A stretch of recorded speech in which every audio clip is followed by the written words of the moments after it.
Welcome. My name is Grace, and in case we haven't met before, this is a wealth and wellness channel. On this channel, I discuss anything related to wealth and wellness. My goal is to help one individual out there who'd like to move from where they are right now to where they need to be in the near future. Today, I have an interesting topic for you. It's about the pros and cons of being an agent/realtor. Stay tuned.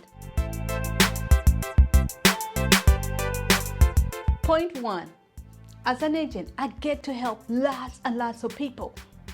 And then one main thing that actually interests me about that, you never know who you're gonna help down the line. Because with a big investment such as a home, so many people pass on homes to their next generation or even their third generation. So just imagine helping somebody so many generations down the line. Second, as an agent, I also get some source of revenue from helping people. The more houses I sell, that contributes to my revenue. The third point I like about being an agent, I'm my own boss. So being your own boss, of course, comes with so many great things, right? You make your own schedule. You show up when you want. Okay, it's very flexible.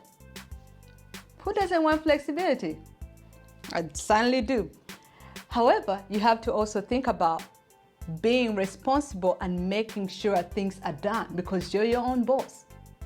My broker doesn't have to tell me, Grace, you need to show up to the office and get this and this done. I have to put it upon myself to do that. The fourth point is you do not have to have a college degree to become an agent. So think about it. Some of us have incurred so much debt from student loans. And you've heard so many stories about student loans, how they're about to pay $10,000 to a student loan debt. You don't really have to do that as an agent because literally it costs less than $1,000 to get your license. Fifth, as an agent, guess what? Like I said, it's very cost efficient. So that means low barrier of entry, right? You literally just need either a high school diploma or a GED. Let's talk about the cons. Everything, like you know, has a pro and a con. And so what are some cons you may ask?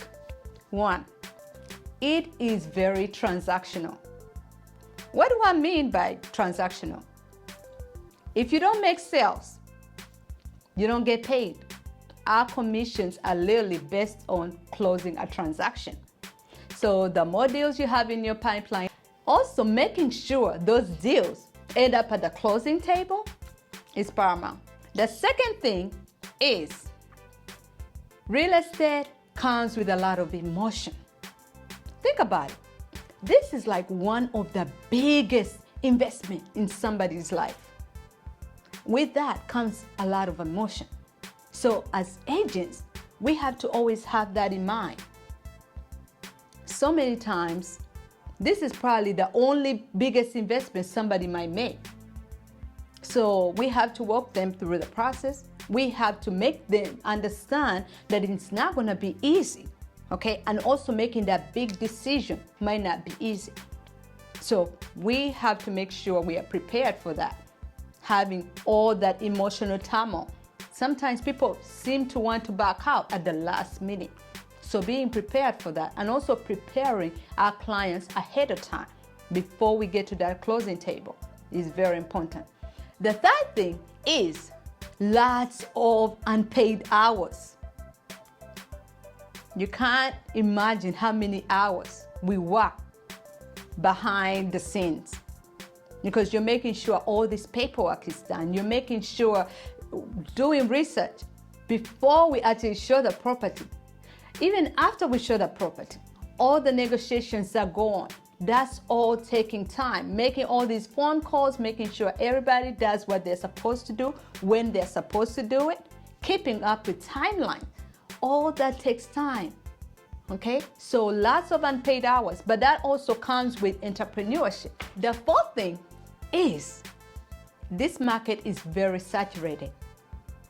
Like I mentioned in the pros, low barrier of entry comes with a lot of people wanting to join the industry, which is great for some of us.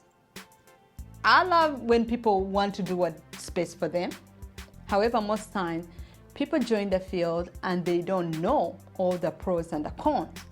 They might simply want to join the field just because they saw a show, maybe somebody told them about real estate, and they think it's going to be the easy money. I'm here to tell you, this is hard work. Okay, so with that being said, so many agents, say for example in Baton Rouge, do you know that we have about close to 4,000 agents in just the city of Baton Rouge in Louisiana? So just imagine if one city has 4,000 agents.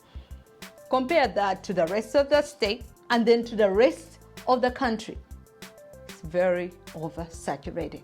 So if more people know what it entails before they actually join the field, that would spare them a lot of headaches and also a lot of time. Because you know how many people actually stay in the field? Not a lot. According to the National Association of Realtors, the NAR, they say that about 90% of agents leave the field in less than 2 years. Imagine 90%. So that means you came into a profession, didn't stay there long, and you're ready to leave. And especially in times like this, because with the shifts in the market, that means people are running out of the field so they can start something else, which they think they will get more money from, right? So be careful before you join this profession.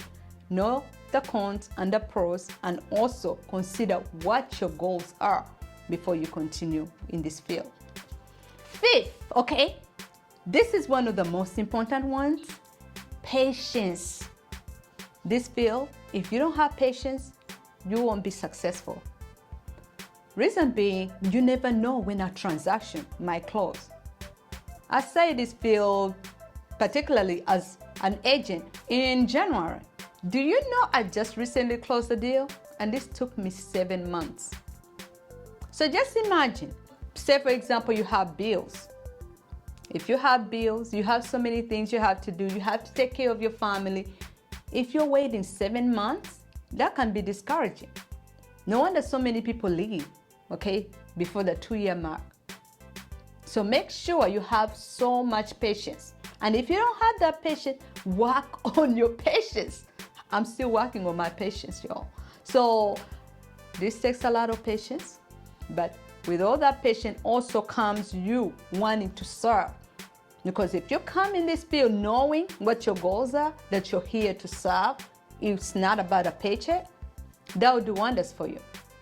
I mentioned the pros and cons of becoming a real estate agent, and the first one was helping people. 2 was a source of revenue. 3 is being my own boss. 4 was the low barrier of entry and also the low cost. On the cons, okay, I mentioned how it's very transactional. 2 was a lot of emotions involved that you have to be prepared for. 3 were many unpaid hours. 4 was very saturated, and 5, having lots of patience, okay, because this field is dealing with people, and so you have to be prepared for the pros as well as the cons.